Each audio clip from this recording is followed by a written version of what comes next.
हाँ जी, तो कैसे हैं आप लोग। This is Shivam Thakur. I teach legal in TCR the court room for CLAT examination in AIB as well. और बच्चा, बहुत सारे बच्चों की जिद थी कि सर जो हमारी क्लास 12th की एनसीईआरटी की लीगल स्टडीज की बुक है, प्लीज आप उसको भी कवर कर लीजिए। सो बच्चा, हमें भी वो इंपॉर्टेंस दिख रही थी कि हाँ, यहाँ पे ये कवर करना जरूरी है, बिकॉज आपके बोर्ड एग्जामिनेशंस भी बहुत ही इंपॉर्टेंट रोल प्ले करते हैं। सो बच्चा, उसी चीज को बच्चा हमने क्या किया है कि हमने जो क्लास 12th की आपकी एनसीईआरटी की बुक्स है प्लस आपका क्लैट एग्जामिनेशन, इन दोनों का एक समअप करके, या आप ये समझिए कि इन दोनों का एक हारमोनियस कंस्ट्रक्शन करके हमने बेटा एक पर्टिकुलर लेक्चर की सीरीज लॉन्च की है, जहां पे हम आपकी एनसीईआरटी लीगल स्टडीज का चैप्टर नंबर 1 टू एंड सभी चैप्टर्स को कवर करेंगे। वी विल ट्राई कि वीडियोस बहुत ही फ्रीक्वेंसी से आपके इस चैनल पे आते रहें, और जिस तरीके से आपको बोर्ड एग्जामिनेशन में लिखना है, कैसे आपने कौन से कीवर्ड्स यूज करने हैं, हम वीडियोस के साथ साथ उन्हें भी बताते हुए चलेंगे। सो बिना टाइम वेस्ट किए हुए सबसे पहले हम स्टार्ट करने वाले हैं क्लास 12th की लीगल स्टडीज का पहला chapter, which is judiciary. Judiciary का नाम यार ना मन में आते ही बच्चा मुझे ना सबसे पहले एक वर्ड याद आता है, वो है जस्टिस, वो है इम्पार्शियलिटी, वो है न्यूट्रल। सो इन वर्ड्स को हमेशा जब भी जुडिशरी चैप्टर के बारे में आंसर राइटिंग करना, जब भी उस बारे में बोर्ड एग्जामिनेशन में लिखना, सो वहां पे जस्टिस, इम्पार्शियलिटी, न्यूट्रल, इन सब वर्ड्स को बार बार यूज करना, सो कहीं ना कहीं वो आपकी लीगल लैंग्वेज को काफी अच्छा कर देंगे। सो बिना टाइम वेस्ट किए हुए जल्दी से स्टार्ट करते हैं अपने जुडिशरी वाले चैप्टर को। सबसे पहले बच्चा, structure, hierarchy and legal offices in India. Structure, hierarchy and legal offices in India. जब बेटा हम बात स्ट्रक्चर की करते हैं, तो जैसे देखिए ना, हमारी फैमिली होती कि नहीं। बच्चा, हमारी उस फैमिली में एक कर्ता होता है, एक leading member of the family होता है, या होती है। वो बेटा मदर भी हो सकती हैं, वो आपके फादर भी हो सकते हैं, वो आपके ग्रैंडफादर या ग्रैंडमदर भी हो सकती है। वैसे ही बच्चा, हमारी जुडिशरी में एक सबसे पावरफुल कोर्ट है जिसको हम बोलते हैं क्या, सुप्रीम कोर्ट। आप ये मानिए, जैसे आपकी फैमिली में लीडिंग मेंबर होता है, वैसे ही हमारे कंट्री में जो लीडिंग कोर्ट है वो कौन सा है, सुप्रीम कोर्ट है। और बच्चा, सुप्रीम कोर्ट के लिए हम एक वर्ड और यूज करते हैं।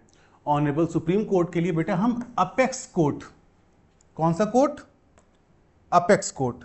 बच्चा जस्ट अ मिनट, हम वहां पे अपेक्स कोर्ट वर्ड भी यूज करते हैं। It is a apex court of the country, supreme. आप इस वर्ड को भी यूज कर सकते हैं। सुप्रीम कोर्ट के बाद में बेटा वी हैव 25 हाई कोर्ट्स। उसके बाद में हर हाई कोर्ट के अंदर सबऑर्डिनेट कोर्ट्स आते हैं बहुत सारे। बट एक बात समझिए ना, जैसे बेटा हमारी गवर्नमेंट है, हमारी गवर्नमेंट सेंटर के लिए अलग वर्क कर रही है, स्टेट गवर्नमेंट अलग होती है।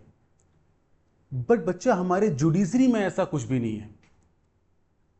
जुडिशरी में ऐसा कुछ भी नहीं है बेटा कि सेंट्रल के लिए अलग जुडिशरी हो, स्टेट के लिए अलग जुडिशरी हो, नहीं।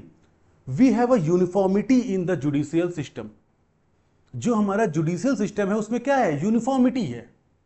हम इसको चलिए पढ़ेंगे तो क्या देखिए यहां पे, the constitution of India establishes a single integrated judicial system. कैसा, सिंगल इंटीग्रेटेड जुडिशियल सिस्टम। आप इस चीज को ध्यान दीजिएगा, सिंगल इंटीग्रेटेड जुडिशियल सिस्टम मतलब सेंटर के लिए अलग है, स्टेट के लिए अलग है, ऐसा कुछ भी नहीं है। हमारी जुडिशरी है, हमारी जुडिशरी एक तरीके से वर्क करती है, और जुडिशरी का जो हायरार्की है, सबसे ऊपर हमारा supreme court, then high court, then subordinate courts. Okay. बच्चा, फिर हम बात करते हैं हमारा सुप्रीम कोर्ट कहां है। तो भाई, हमारा सुप्रीम कोर्ट कहां पे है, हमारा सुप्रीम कोर्ट न्यू दिल्ली में है। ओके, हमारा सुप्रीम कोर्ट कहां पे है, न्यू दिल्ली में है। फिर बच्चा, हम उसके बाद में आगे बढ़ते हैं, सुप्रीम कोर्ट ऑफ इंडिया। तो supreme court of India establish कब हुआ है बेटा, 28 ऑफ जनवरी 1950। जो हमारा सुप्रीम कोर्ट ऑफ इंडिया है बच्चा, वो स्टैब्लिश हुआ है 28 जनवरी 1950। बेटा इस पर्टिकुलर फैक्ट को याद रखिएगा, ये आपके लिए बहुत ही इंपॉर्टेंट रोल प्ले करेगा एग्जामिनेशन सेंटर में। देन बेटा हम बात करते हैं कंपोजिशन क्या होती है। जब बेटा 1950 में हमारा सुप्रीम कोर्ट बना, सो बच्चा उस टाइम पे हमारे पास में एक सीजीआई का मतलब honourable chief justice of India plus 7 जजेस, 1 सीजीआई प्लस 7 जजेस। सो बच्चा ये हमारा उस टाइम पे कंपोजिशन था, जहां पे एक सीजीआई और 7 जजेस। इस चीज को याद रखिएगा। तो बेटा क्वेश्चन ये आ सकता है कि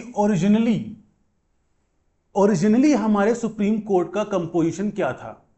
सो 1 सीजीआई एंड 7 जजेस, कितना हुआ टोटल? 8। अब इतनी कमजोर मैथ भी नहीं है, ठीक है। सो 8। ना बेटा हम बात करते हैं करंट स्ट्रेंथ की। तो जो हमारी करंट स्ट्रेंथ है बच्चा, वो है 1 CGI, 1 honourable chief justice of India plus कितना? 33 जजेस। मतलब टोटल कितना हो गया? टोटल हो गया 34।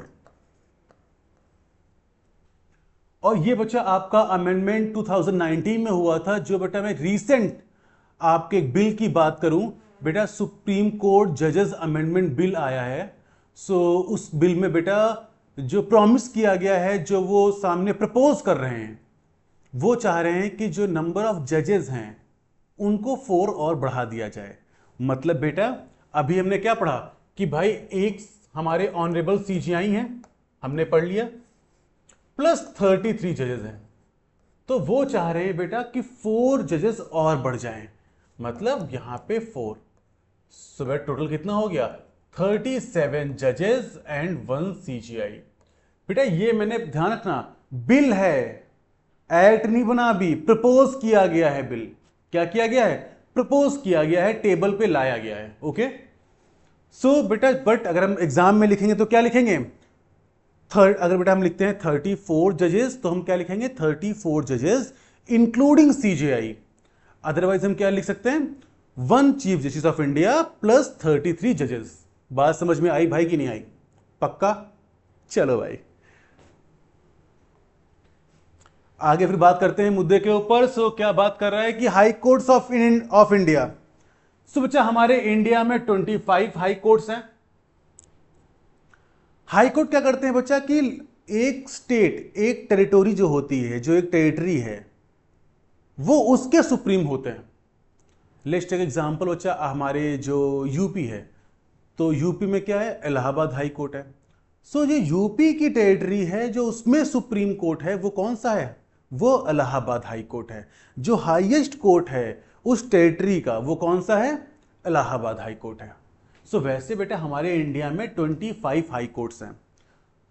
अब बेटा ना बहुत सारे हाई कोर्ट्स ऐसे भी हैं, ध्यान दीजिएगा बच्चा, बहुत सारे हाई कोर्ट्स ऐसे भी हैं जो मल्टीपल टेरिटरीज को क्या करते हैं? सर्व करते हैं, मल्टीपल स्टेट्स को सर्व करते हैं। सो बच्चा एक क्वेश्चन मैं आपसे पूछने वाला हूं, मुझे आपसे आपका आंसर चाहिए इस क्वेश्चन का कि बेटा मुझे बताइए कि वो हाई कोर्ट कौन सा है जो सबसे ज्यादा स्टेट्स को सर्व करता है। मतलब कि वो हाई कोर्ट जिसकी जो ज्यूरिसडिक्शन है वो मैक्सिमम नंबर ऑफ स्टेट्स पे है। आपको बेटा उस हाई कोर्ट का नाम लिखना है, ठीक है। फिर बेटा हम बात करते हैं हमारे स्टार्टिंग के 4 हाई कोर्ट, जहां बेटा बात करते हैं मद्रास की, जहां बात करते हैं बॉम्बे, कलकत्ता और इलाहाबाद। ये बच्चा हमारे स्टार्टिंग के 4 हाई कोर्ट्स थे। जो आपके रिसेंट में है बच्चा, वो आपका तेलंगाना हाई कोर्ट होगा। जो बच्चा आपके रिसेंट में है वो Andhra Pradesh court and Telangana high court. So बच्चा तेलंगाना हाई कोर्ट जो है आपका वो रिसेंट कोर्ट है, ठीक है, ध्यान देना है। फिर हम आगे बढ़ते हैं। बेटा इन फैक्ट्स को नोट करते रहना, जिसने नोट नहीं किया ना भाई समझ लो फिर। Come to the point. अब बोला गया है कि sir district and subordinate courts. बच्चा क्या होता है कि यहां बहुत बड़ी कंफ्यूजन है, यहां पे बहुत बड़ी कंफ्यूजन है। बच्चे क्या सोचते हैं कि सर डिस्ट्रिक्ट कोर्ट, ठीक है बच्चा, पर डिस्ट्रिक्ट एंड सबऑर्डिनेट कोर्ट्स होते हैं। बट ना बेटा एक बात समझिए बेटा, देखो हम जनरली क्या पढ़ते हैं, हम जनरली क्रिमिनल मैटर्स पढ़ते हैं और सिविल मैटर्स को सुनते हैं। हम यही दो मैटर्स जनरली सुनते हैं कि कहीं प्रॉपर्टी का डिस्प्यूट हो गया या किसी ने किसी का मर्डर कर दिया या किडनैप कर लिया। सो हम क्रिमिनल मैटर्स सुनते हैं और सिविल मैटर्स सुनते हैं जनरली। जब बच्चा हम डिस्ट्रिक्ट लेवल पे आते हैं, जब हम डिस्ट्रिक्ट के लेवल पे आते हैं, सो बच्चा यहां पे बाइफर्केशन हो जाता है, ये सिविल और ये क्रिमिनल साइड। और फिर क्रिमिनल साइड में अभी बेटा हम पढ़ेंगे आगे के स्लाइड्स में कि वहां पे सेशन जज होता है, वहां पे आपका judicial magistrate first class, JM second class, और इस साइड में क्या होता है, डिस्ट्रिक्ट जज, देन सीनियर सिविल जज, देन जूनियर सिविल जज, ऐसे होता है। ठीक है, तो ध्यान रखना, हम पढ़ेंगे, परेशान नहीं होते।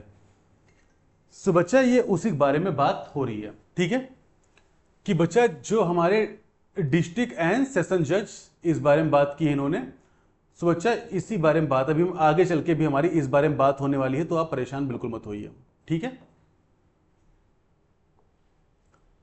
फिर बेटा हम बात करते हैं कि salient features of Indian judiciary. So बच्चा पहली बात तो कॉमन लॉ जुरिडिक्शन क्या होता है। बेटा जो हमारी ब्रिटिश पार्लियामेंट है, जो हमारे ब्रिटिशर्स हैं, बेटा हम बहुत सिंपल लैंग्वेज में उसको यूके भी बोल सकते हैं। सो जो हमारे ब्रिटिशर्स हैं बच्चा, वहां पे कॉमन लॉ सिस्टम फॉलो होता है। और बेटा आप बताइए, जब हम आजाद हो रहे थे, जब हम इंडिपेंडेंट हो रहे थे, तो हमारे इंडिया में कौन था, ब्रिटिशर्स थे। सो बच्चा कहीं ना कहीं हमारा लॉ कॉमन लॉ सिस्टम से काफी इन्फ्लुएंस्ड है, तो हम भी क्या फॉलो करते हैं, कॉमन लॉ सिस्टम ही फॉलो करते हैं। ठीक है बच्चा, जहां बेटा क्या होता है कि जितने भी आपके सुपीरियर कोर्ट्स के डिसीजन होते हैं, ऑर्डर्स होते हैं, वो ऑटोमेटिक बाइंडिंग हो जाते हैं आपके लोअर कोर्ट्स पे, या लोअर कोर्ट्स गलत वर्ड है बच्चा, सबऑर्डिनेट कोर्ट्स पे। ठीक है, सो बच्चा don't try to ignore this word lower courts. कभी भी अपनी राइटिंग में लोअर कोर्ट वर्ड यूज मत करना, always use the word subordinate courts. Okay, come to the point. Adversarial model of dispute resolution. बच्चा हम लोग कौन सा मॉडल यूज करते हैं, adversarial model of dispute resolution use करते हैं। इसका मतलब क्या है बच्चा, कि इसका मतलब यह होता है बेटा कि मान लीजिए कि यहां पे एक जज है, ये जज साहब बैठे हुए हैं, वेट अ मिनट, एक केस आता है, so advocate 1 this side, advocate 2 this side, दोनों पार्टीज को एडवोकेट्स रिप्रेजेंट कर रहे हैं। बेटा वो एडवोकेट्स एविडेंसेस प्रोड्यूस करते हैं, अपने आर्गुमेंट देते हैं, विटनेसेस आते हैं। बेटा on the basis of the evidences, on the basis of witness, on the basis of proceedings, on the basis of argument, जो जज होता है बेटा वो क्या करता है, अपना डिसीजन डिलीवर करता है, अपना जजमेंट देता है। यहां बेटा जज का रोल बहुत ही प्रोएक्टिव नहीं है, जज का रोल बहुत ही ज्यादा प्रोएक्टिव रोल जज का नहीं होता है। और बेटा इस टाइप के मॉडल को बोलते हैं एडवर्सियल। क्या बोलते हैं, एडवर्सियल। सो बच्चा adversarial model of dispute resolution, dispute को रिजॉल्व करने का एडवर्सियल मॉडल, जहां पे एक एडवोकेट दूसरे एडवोकेट का क्या होता है, एडवर्स होता है, और ये दोनों अपनी पार्टीज को रिप्रेजेंट कर रहे होते हैं एक जज के सामने। On the basis of the representation जज क्या देता है, अपना जजमेंट देता है। और बेटा इसी को क्या बोलते हैं, adversarial model of dispute resolution. बात समझ में आई कि नहीं आई, आ गई। सो जल्दी से आगे बढ़ते हैं। फिर बेटा हम बात करते हैं हायरार्कीज की। सो बच्चा सबसे ऊपर आपका सुप्रीम कोर्ट होता है, देन हाई कोर्ट। अब बच्चा क्या होता है बेटा, हाई कोर्ट में क्या होता है बेटा, मैंने क्या बताया था आपसे, बेटा जब हाई कोर्ट से नीचे आते हैं हम सबऑर्डिनेट कोर्ट में, तो ये चीज दो पार्ट में, सिविल एंड क्रिमिनल में क्या हो जाती है, डिवाइड हो जाती है। अब बेटा सिविल मैटर्स में आपका डिस्ट्रिक्ट जज होता है, क्रिमिनल मैटर में क्या होता है, आपका सेशन जज होता है, सेशन कोर्ट होता है। उसके नीचे बच्चा सीनियर सिविल जज होता है, यहां पे जुडिशियल मजिस्ट्रेट फर्स्ट क्लास, यहां पे प्रिंसिपल जूनियर जज, देन आपका मुंसिफ कोर्ट या जूनियर जज आप बोल दीजिए, यहां पे जेएम सेकंड क्लास। पर जुडिशियल मजिस्ट्रेट सेकंड क्लास सिर्फ कुछ ही स्टेट्स में या डिस्ट्रिक्ट्स में है, हर जगह पे ऐसा नहीं होता, ठीक है। तो बच्चा आपको यह समझना पड़ेगा कि जो हमारा डिस्ट्रिक्ट कोर्ट है, जो हमारे सबऑर्डिनेट कोर्ट्स हैं, वहां बेटा जब हम बात करते हैं डिस्ट्रिक्ट कोर्ट की, मतलब वो सिविल मैटर की बात कर रहा है। डिस्ट्रिक्ट जज सिविल मैटर, सेशन जज criminal matters, judicial magistrate first class criminal matters, senior civil जज सिविल मैटर। सोचा ये डिवाइड हो जाता है इन दो चीजों में। अब बेटा हम बात करते हैं हमारे एक सबऑर्डिनेट कोर्ट्स, बच्चा मेट्रोपॉलिटन कोर्ट्स भी होते हैं, मेट्रोपॉलिटन कोर्ट्स। ये ना बच्चा जब हम बात करते हैं सीआरपीसी की, हमारे क्रिमिनल प्रोसीजरल लॉ की, सो वहां पे बच्चा ये बताया गया था कि भाई कोई भी सिटी जिसकी पॉपुलेशन 10 लाख से ऊपर है, 1 मिलियन, जिस सिटी की पॉपुलेशन 10 लाख से ऊपर है बच्चा, उसको हम क्या मान लेंगे, मेट्रोपॉलिटन सिटी मान लेंगे। और वहां पे क्या होगा, मेट्रोपॉलिटन कोर्ट्स सेटअप होंगे। बट बच्चा अब हम बात किसकी करेंगे, बीएनएसएस की, भारतीय नागरिक सुरक्षा संहिता। सो भाई भारतीय नागरिक सुरक्षा संहिता में मेट्रोपॉलिटन के क्लॉज को रिमूव कर दिया गया है। मेट्रोपॉलिटन कोर्ट्स का जो सेटअप है उनको रिमूव कर दिया गया है। सो बच्चा अब ये डेफिनेशन भी आपके कोई सी काम की रही नहीं, बट फिर भी मान लो अपने बोर्ड एग्जामिनेशन में आ जाए तो बच्चा हमें याद रखना है वो पर्टिकुलर सिटी जहां की पॉपुलेशन 10 लाख से ऊपर हो, कितने से, 10 लाख से ऊपर हो, वहां पे बच्चा हमारे मेट्रोपॉलिटन कोर्ट्स सेटअप किए जाते हैं। ओके चलो नेक्स्ट पॉइंट, नेक्स्ट स्लाइड पे जाते हैं बहुत जल्दी से। Legal officers in India. So बच्चा जो इंडिया का हाईएस्ट लीगल ऑफिसर होता है, जो बच्चा इंडिया में हाईएस्ट लीगल ऑफिसर होता है बच्चा, वो कौन होता है, वो होता है आपका attorney general of India. Article number 76 बेटा, article number 76 of the constitution of India deals with attorney general of India. बेटा हाईएस्ट ऑफिसर इन इंडिया, जो बेटा आपके सेंट्रल गवर्नमेंट, जो आपकी सेंट्रल गवर्नमेंट है, वो इस पर्सन को बेटा अपने केसेस प्रोवाइड करती है। सेंट्रल गवर्नमेंट से रिलेटेड जितने भी केसेस होते हैं बच्चा, उसमें डायरेक्ट और इनडायरेक्ट हमारे attorney general of India sir involve होते हैं। और बच्चा अटॉर्नी जनरल ऑफ इंडिया का ऑफिस जो है सेटअप होगा, ये पावर कहां दी गई है, तो आर्टिकल 76 में दी गई है। Article 76 of the constitution of India deals with कि भाई अटॉर्नी जनरल ऑफ इंडिया की एक पोस्ट होती है जो कि highest legal officer in India होगा। और बच्चा जो हमारे इंडिया के पहले अटॉर्नी जनरल थे वो थे एमसी शीतल वार्ड। ये फैक्ट बहुत इंपॉर्टेंट है क्लैट के पर्सपेक्टिव से भी। क्लैट के स्टैटिक में ऐसे क्वेश्चंस आ सकते हैं कि who was the first attorney general of India. So बच्चा एमसी शीतल वार्ड, ठीक है। और बच्चा जल्दी से कमेंट बॉक्स में बताओ मुझे कि who is the current attorney general of India, who is the current attorney general of India, जल्दी से बताओ मुझे। बच्चा अब देखो इनके हम वर्क्स, इनका रोल देख लेते हैं। क्या रोल है इनका, advises the government on legal matters referred by the president. भाई प्रेसिडेंट जिन मैटर को इनके पास में रेफर करता है कि भाई इसमें गवर्नमेंट को एडवाइस करिए, आप एक लीगल ऑफिसर हैं, आप कंट्री के सुप्रीम लीगल ऑफिसर हैं, तो आप गवर्नमेंट को एडवाइस करिए। बेटा right of audience in all the courts. बेटा attorney general of India India के किसी भी कोर्ट में जाकर के बैठ सकता है, वहां की प्रोसीडिंग्स को सुन सकता है। प्लस बच्चा may speak in parliament and its committees, no right to vote. और ना बच्चा इसका बहुत सिंपल सा मतलब क्या है कि जब बच्चा हमारी पार्लियामेंट सेशन में होती है, जब बेटा आपने सुना होगा ना कि वो देखा होगा कि जहां पे हमारे जो पॉलिटिशियंस हैं वो आपस में आर्ग्यूमेंट कर रहे होते हैं, वहां पे बिल पास कर रहे होते हैं, एक प्रॉपर एक ऑडिटोरियम में लोग बैठे होते हैं जिसको हम संसद भवन बोलते हैं। सो बच्चा उस टाइम पे जो हमारे अटॉर्नी जनरल ऑफ इंडिया हैं वो भी उसमें पार्टिसिपेट कर सकते हैं। बट अगर बात आएगी राइट टू वोट की तो बच्चा उनके पास में राइट टू वोट नहीं है। और बच्चा ये पॉइंट आपके एलेट एग्जामिनेशन के पर्सपेक्टिव से बहुत इंपॉर्टेंट है। वो बेटा सीधे पूछेगा which of the following officer don't have a right to vote, जहां बेटा वो आपके प्राइम मिनिस्टर का नाम डाल देगा, आपके लोकसभा चेयरपर्सन का नाम डाल देगा, बेटा वहां पे किसी एमपी का नाम डाल देगा, प्लस साथ में अटॉर्नी जनरल ऑफ इंडिया का भी ऑफिस डाल देगा। सो बच्चा अटॉर्नी जनरल ऑफ इंडिया के पास में राइट टू वोट नहीं होता है। ठीक, इस बात को ध्यान रखना भाई।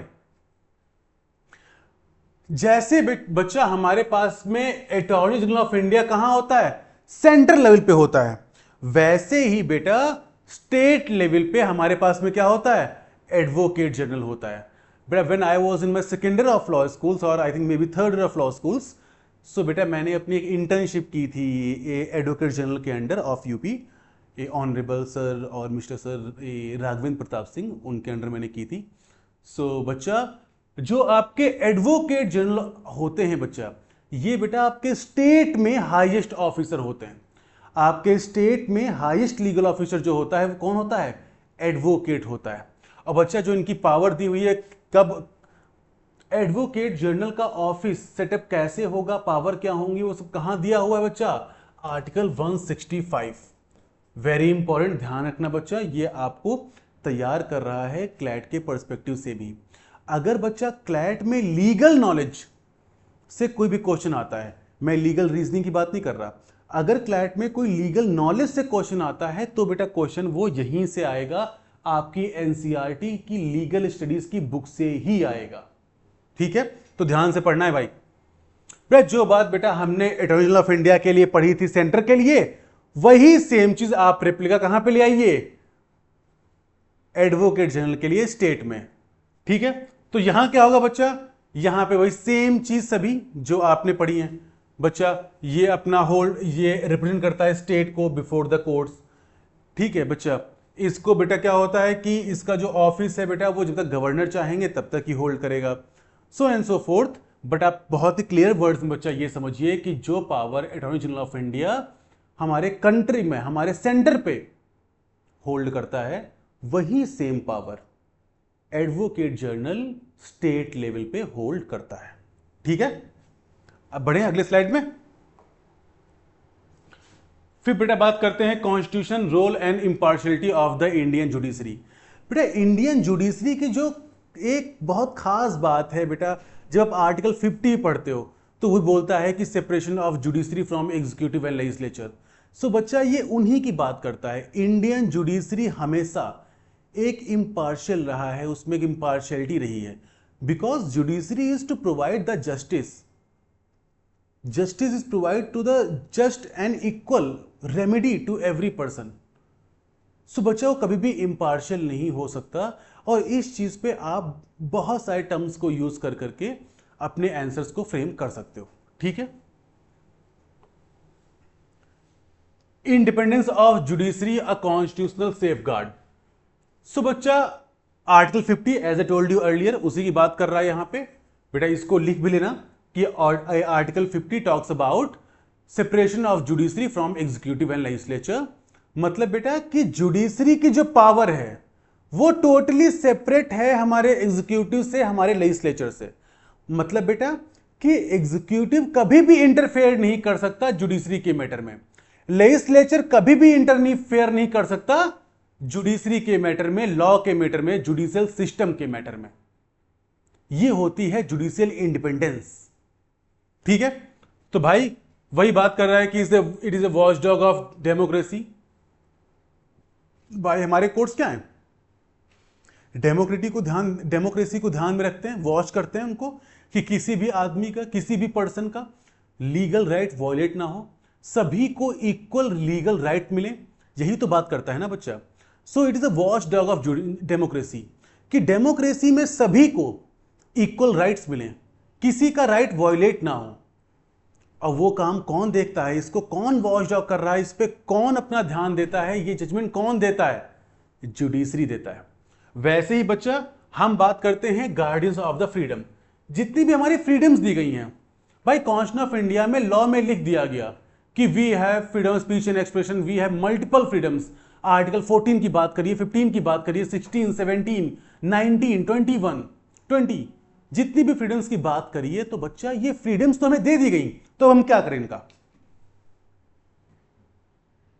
अगर किसी ने इनको वॉयलेट कर दिया तो, अगर किसी ने इनको वॉयलेट कर दिया बेटा, तो उस पर ध्यान कौन देगा? हमारी जुडिशरी। हमारी जो जुडिशरी है वो हमें just and reasonable remedy provide करेगी। जो हमारी जुडिशरी है वो हमें इम्पार्शियल डिसीजन प्रोवाइड करेगी। जो हमारी जुडिशरी है वो हमें जस्टिस प्रोवाइड करेगी। Come to the point, guardian of fundamental right, बच्चा हमने भी पढ़ लिया इस चीज को। ड्यू प्रोसेस ऑफ लॉ, बच्चा what is the due process of law? मतलब बच्चा कि हमेशा कंट्री में कोई भी डिसीजन, कोई भी चीज आएगी तो वो कैसे आएगी? ड्यू प्रोसेस ऑफ लॉ के थ्रू आएगी। मतलब कि बच्चा जो हमारा लॉ लिखा हुआ है, जो एक जस्ट एंड रीजनेबल लॉ है हमारा, हम हमेशा पर्सन को जस्ट एंड रीजनेबल लॉ के थ्रू ही जाएंगे। कोई भी पर्सन अपनी मनमानी नहीं करेगा, अपने विम्स एंड फैंसीज के अकॉर्डिंग काम नहीं करेगा। Always due process of law, law के प्रोसेस को फॉलो करते हुए हमें जस्टिस प्रोवाइड करना है। वी और यू कैन से आवर जजेस will not, can not act as on like कि अपने विम्स एंड फैंसीज के अकॉर्डिंग उन्हें एक्ट कर लिया। They can not act according to their whims and fancies. बेटा उन्हें भी ड्यू प्रोसेस ऑफ लॉ के थ्रू गुजर के जुडिशरी या जस्टिस प्रोवाइड करना है। Are you getting my point और नॉट? तो what is the due process of law? कि बच्चा हमें जो लॉ में जो प्रोसेस दिया हुआ है, अब मान लो भाई आपके घर में, लेट्स से एग्जांपल कि आपका घर है, अब भाई आपके घर में सामान चोरी हो गया, आपको मालूम पड़ा कि एक्स पर्सन ने सामान चोरी किया है, आप गए कि अरे लॉ पढ़ रहा हूं मैं, आप गए उसके आपने 4 घूसे मारे, उसे सामान छीन लाए। No, according to the responsible citizen of India or as a responsible citizen of India, बच्चा we will have to follow the due process of law।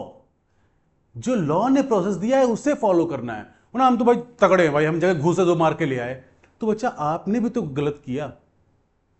सो बच्चा हमें ड्यू प्रोसेस ऑफ लॉ को फॉलो करते हुए जस्टिस लेना है, ना कि हमें अपने हाथों में गुंडा बन के कि भाई हम तो गुंडे यहाँ के। No no no, this is not the way. हमें ड्यू प्रोसेस ऑफ लॉ को फॉलो करते हुए, ठीक है? चलो भाई, अच्छे बच्चों की तरह due process of law follow करना है। Provisions protecting judicial independence. बेटा अब भाई जुडिशरी को अगर इंडिपेंडेंट रहना है, अगर बच्चा जुडिशरी को इंडिपेंडेंट रहना है तो क्या करना पड़ेगा? भाई हमें कुछ ऐसे प्रोविजंस बनाने पड़ेंगे जहां पे जुडिशरी क्या रहे? इंडिपेंडेंट रहे। सोचा हमने क्या बोला? हमने बोला कि भाई जो जजेस की रिटायरमेंट एज है, सुप्रीम कोर्ट में बेटा कितनी है? 65 है, हाई कोर्ट में 62 है, ठीक है? हमने बच्चा इनकी एक रिटायरमेंट एज को सेट कर दिया कि भाई इस एज पे आप रिटायर होंगे। प्लस हमने क्या किया? Stringent removal process. हमने ये नहीं किया कि मान लो बेटा कि कोई एक जस्टिस है, कोई एक जज है, तो बेटा उन्होंने क्या किया? एक जजमेंट दे दिया जो गवर्नमेंट के अगेंस्ट था। अब गवर्नमेंट तो गुस्सा हो गई, तो अगर गवर्नमेंट के हाथ में हम पावर दे देंगे जजेस को रिमूव करने की, वो तो भाई अगले दिन ऑर्डर पास कर देंगे, भाई तुम हट जाओ। नहीं, हमने बेटा एक प्रोसेस बनाया है कि पहले बेटा आपको मोशन करना पड़ेगा, फिर इंक्वायरी होगी, फिर उस पर वोटिंग होगी 2/3 की। अभी हम आगे पढ़ेंगे बच्चा। हमने एक बहुत ही स्ट्रिंजेंट, एक बहुत ही रिगरस, एक बहुत ही टफ इंपीचमेंट प्रोसेस बना रखा है, रिमूवल प्रोसेस बना रखा है। और बेटा आपको जान के हैरानी होगी, आज तक इंडिया में कोई भी हाई कोर्ट और सुप्रीम कोर्ट का जज इंपीचमेंट प्रोसेस के थ्रू नहीं हटा है। सिंगल जज, कोई भी नहीं, ठीक है? Fix salary. बच्चा जो हमारे जजेस हैं, जो हाई कोर्ट सुप्रीम कोर्ट के, बेटा उनकी सैलरी कहां से आती है? बेटा कंसोलिडेटेड फंड ऑफ इंडिया से आती है। अब बेटा एक कंसोलिडेटेड फंड क्या है?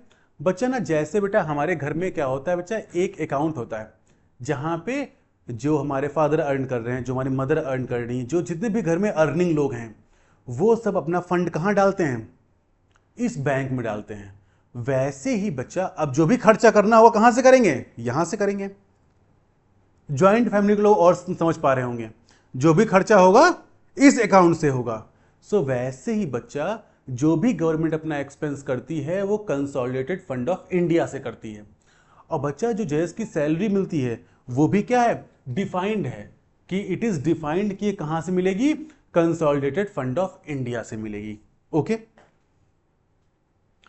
इम्यूनिटी ऑफ कंडक्ट, बच्चा पार्लियामेंट में जजेस के कंडक्ट के बारे में बात नहीं हो सकती, इम्यून है वो। हां, अगर हम बेटा इंपीचमेंट प्रोसेस चला रहे हैं तो बात अलग है। अगर हम इंपीचमेंट प्रोसेस चला रहे हैं तो बात अलग है, अदरवाइज जजेस के कंडक्ट के बारे में बात नहीं हो सकती। ठीक है। फिर बेटा एडमिनिस्ट्रेटिव ऑटोनॉमी, सुप्रीम कोर्ट में जो स्टाफ होता है, जितने भी लोग हैं, सभी को सुप्रीम कोर्ट ही हायर करता है। ठीक है। सो बच्चा उसमें खुद सोचो, अगर उसमें गवर्नमेंट मान लो हायर करना स्टार्ट कर दे, सो बच्चा क्या लेजिस्लेचर का इंटरफेयर नहीं हो जाएगा हमारी जुडिशरी में? तो लेजिस्लेचर और एग्जीक्यूटिव के इंटरफेयर को दूर रखने के लिए, कि ये कोई इंटरफेयर ना करें, पूरा स्टाफ, पूरा जो मैनेजमेंट है, कौन हायर करता है, किसके पास पावर होती है? सुप्रीम कोर्ट के पास पावर होती है। और जल्दी से बेटा इसका स्क्रीनशॉट ले लो, मैं हट जाता हूं। ठीक है। क्या समझ में आ रहा है कि नहीं आ रहा भाई? जल्दी से बताओ मुझे, are you getting my point और नॉट? चलो भाई बढ़े आगे फिर। The supreme court original and writ jurisdiction, the supreme courts original and writ jurisdiction.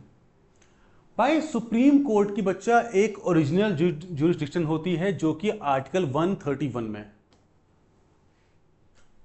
और जो बेटा रिट जुरिस्डिक्शन है वो कहां होती है? आर्टिकल 32 में दी हुई होती है।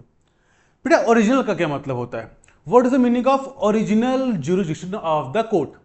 मतलब बेटा सुप्रीम कोर्ट डायरेक्टली वो केसेस जो बेटा इंटर स्टेट बाउंड्री के केसेस या फिर इंटर कंट्री बाउंड्री के केसेस जो होते हैं बच्चा, वो सभी सुप्रीम कोर्ट डायरेक्टली अपने पास ले सकता है। पहले हम पढ़ते हैं फिर और समझते हैं। The supreme court has exclusive original jurisdiction over disputes between the government and the state government और बिटवीन स्टेट्स। अगर बेटा गवर्नमेंट और स्टेट गवर्नमेंट के बीच में कोई डिस्प्यूट है तो डायरेक्टली वो सुप्रीम कोर्ट जा सकते हैं। अगर स्टेट गवर्नमेंट या स्टेट गवर्नमेंट के बीच में डिस्प्यूट है तब भी वो सुप्रीम कोर्ट डायरेक्टली जा सकते हैं। और बच्चा उसको हम बोलते हैं कि this is the original jurisdiction of the supreme court. ठीक है। अब आते हैं हम आर्टिकल 32 पे। बहुत प्यारा आर्टिकल है बच्चा, भीमराव अंबेडकर जी ने, डॉक्टर भीमराव अंबेडकर जी ने इसको soul of the Indian constitution में बोला हुआ है कि ये हमारी आत्मा है हमारे कॉन्स्टिट्यूशन की। इस फैक्ट को याद रखना भाई, लिख लियो ढंग से। ठीक है। Now come to the point, writs. सोचा हमारे पास में 5 रिट्स होती हैं, जल्दी से समझते हैं बहुत सिंपल लैंग्वेज में। प्लस सबसे पहली रिट जो कोर्ट इश्यू करता है वो हैबियस कॉर्पस करता है। बेटा मान लो कि अगर किसी पर्सन को अनलॉफुली डिटेन कर लिया गया है तो उस पर्सन को डिटेन से छोड़ने की, कि भाई छोड़ो तो तुरंत ही छोड़ दो उसको। अगर किसी पर्सन ने किसी को भी बेटा इलीगली अनलॉफुली डिटेन कर लिया है सो बच्चा तब रिट इश्यू होती है हैबियस कॉर्पस की। बेटा हैबियस कॉर्पस का मतलब होता है to have a body, to have a body. भाई मान लो किसी ने किसी को इलीगली कर लिया डिटेन, अब उसकी फैमिली पहुंची सुप्रीम कोर्ट कि जज साहब हमारे बच्चे को किसी ने इलीगली डिटेन कर लिया है। मान लो पुलिस ने अरेस्ट कर लिया, 48 आवर्स हो गए हैं, वो थाने में बैठा हुआ है, उसे कहीं नहीं ले गए। तुरंत ही बेटा सुप्रीम कोर्ट रिट इशू करेगा habeas corpus, to have a body, जल्दी से उस आदमी को लेकर के आओ। सो बच्चा इलीगल डिटेंशन के केस में हैबियस कॉर्पस की रिट इशू होती है। ठीक है। फिर बात करते हैं मैंडमस। बेटा मैंडमस का मतलब होता है मैंडेमस का मतलब क्या होता है बच्चा? We command. क्या मतलब होता है? We command.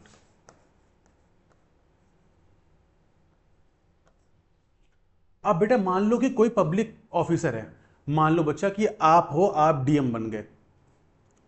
अब बेटा आपकी ड्यूटी है, आपकी ड्यूटी है बच्चा कि उस डिस्ट्रिक्ट के लॉ एंड ऑर्डर को मेंटेन करना। आप मस्त अपना चले गए मनाली, वहां पे आराम कर रहे हो, कोई काम नहीं कर रहे, अपनी किसी ड्यूटी को फॉलो नहीं कर रहे, then the court will issue a writ of mandamus कि मैड मत बनो, अपना काम करो, फॉलो योर ड्यूटी। मैड मत बनो, मैड मत बनो, फॉलो योर ड्यूटी। सोचा अपनी ड्यूटी को जब फॉलो करने के लिए जब कोर्ट बच्चा डायरेक्शन इशू करता है किसी पर्सन को कि फॉलो योर ड्यूटी, बेटा वहां हम क्या करते हैं? मैंडमस की रिट इशू करते हैं। मतलब कोर्ट करता है प्रोहिबिशन, प्रोहिबिट करना। बेटा मान लो कि कोई भी केस चल रहा है, अब बेटा कोई केस हमारे सबऑर्डिनेट कोर्ट्स में चल रहा है, कोई भी केस हमारे सबऑर्डिनेट कोर्ट्स में चल रहा है। अब बेटा उस हम केस में देख रहे हैं कि बहुत प्रॉब्लम्स आ रही हैं, बहुत दिक्कतें आ रही हैं बच्चा, उसमें एक अनरीजनेबल डिले हो रही है और उस केस में कोई दम नहीं है। इट इज़ मतलब एविडेंट कि वो दिख रहा है हमें कि भाई ये जो केस है ये कुछ गड़बड़ है, केस सही नहीं है। सो बच्चा higher courts has a power कि वो प्रोहिबिशन, प्रोहिबिट कर दें, रोक दो भाई उस चीज़ को वहां पे। प्रोहिबिशन, प्रोहिबिट करना, रोक देना। सो बच्चा उनके पास पावर है कि वो उसको वहां पे रोक सकते हैं, ठीक है, कि भाई रोक दो इस केस को। सो बच्चा ये बच्चा आपके जो हायर कोर्ट्स होते हैं वो बेटा अपने सबऑर्डिनेट कोर्ट्स को ये रिट इशू करते हैं, ठीक है। फिर आता है को वारंटो। को वारंटो, बाय व्हाट वारंट? अब बेटा मैं हूं लेखपाल, लेट्स से एग्जांपल कि आई एम अ लेखपाल। लेखपाल जानते हो बच्चा, जो पूरी जमीन को नापता वापता है, पूरी जमीन का सब कुछ ध्यान रखता है, उनका ऑडिट रखता है, हर चीज संभालता है। मैं हूं लेखपाल और बेटा मैं फंक्शन कर रहा हूं, जो मैं एक्ट कर रहा हूं वो मैं एज अ डीएम कर रहा हूं। मैं जो एक्ट कर रहा हूं वो एज अ डीएम कर रहा हूं। सो बच्चा तुरंत ही भाई आदमी में हम पे केस कर देगा मेरे ऊपर, तुरंत ही हमारा कोर्ट, सुप्रीम कोर्ट है, हाई कोर्ट बोलेगा को warranto, by what warrant, by what authority? भाई आप लेखपाल हो, आप किस अथॉरिटी से डीएम का काम कर रहे हो? को वारंटो, किसके वारंट से, बाय व्हाट अथॉरिटी? हम इसको ऐसे याद करेंगे, ठीक है। फिर बच्चा आता है सर्स्योरेरी। क्या आता है? सर्स्योरेरी। बेटा इसमें क्या होता है कि लोअर कोर्ट से बच्चा केस को हायर कोर्ट्स में ट्रांसफर करना। हाई कोर्ट को लग रहा है कि भाई लोअर कोर्ट में जस्टिस प्रोवाइड नहीं हो रहा, वहां पे इनजस्टिस है, वहां पे चीजें सही नहीं है। सो बच्चा वो हायर कोर्ट लोअर कोर्ट से उस केस को क्या कर सकता है? सर्स्योरेरी, सरसरा के ट्रांसफर कर सकता है, ठीक है। सो बच्चा उसको बोलते हैं सर्स्योरेरी। ओके, क्या पांचों रिट्स हमें याद हो गई? हैबियस कॉर्पस जल्दी अपने मन में रिकॉल करो, मैंडेमस रिकॉल करो जल्दी से, फिर प्रोहिबिशन, फिर quo warranto and then certiorari. Okay, पांचों रिट्स को अपने मन में रिकॉल करना है, जैसे मैंने बताया है बच्चा, उसको आपने लिख लिया है, नहीं लिख लिया है तो दोबारा से वीडियो के बैक करो और देखो उसको, और उसको अपनी लैंग्वेज में लिख लो। और बच्चा जब आपको अपनी लैंग्वेज में वो चीज याद होगी तो ऑटोमेटिक आप बोर्ड एग्जामिनेशन में अच्छे से लिख पाओगे। और बेटा क्लैट के पर्सपेक्टिव से, एलिट के पर्सपेक्टिव से और स्लैट एग्जामिनेशन के पर्सपेक्टिव से भी ये इंपॉर्टेंट है, ठीक है। फिर बच्चा आगे बढ़ते हैं जल्दी से। Appellate and advisory jurisdiction. बेटा जो आपके बेटा हाई कोर्ट्स होते हैं, जो बेटा आपके सुप्रीम कोर्ट होता है बच्चा, इनके पास में अपीलेट मतलब बच्चा अपीलेट ज्यूरिसडिक्शन, कि कोई केस अगर अपील में जा रहा है तो क्या इनके पास आ सकता है? देखो बेटा जैसे मान लो बच्चा कि डिस्ट्रिक्ट कोर्ट में कोई केस चल रहा है, ठीक है, यहां पे जजमेंट आ गया, ध्यान देना बच्चा, यहां पे जजमेंट आ गया। अब बच्चा पर्सन अपील में जाएगा। अब अपील कहां कर सकता है? हाई कोर्ट में कर सकता है और इसके बाद में सुप्रीम कोर्ट में। सो बच्चा वो कोर्ट जिन कोर्ट में अपील की जा सकती है, जिन कोर्ट में अपील की जा सकती है, उन कोर्ट्स के पास में पावर कौन सी होती है? Appellate jurisdiction. बहुत सिंपल वर्ड है, बहुत सिंपल चीज है।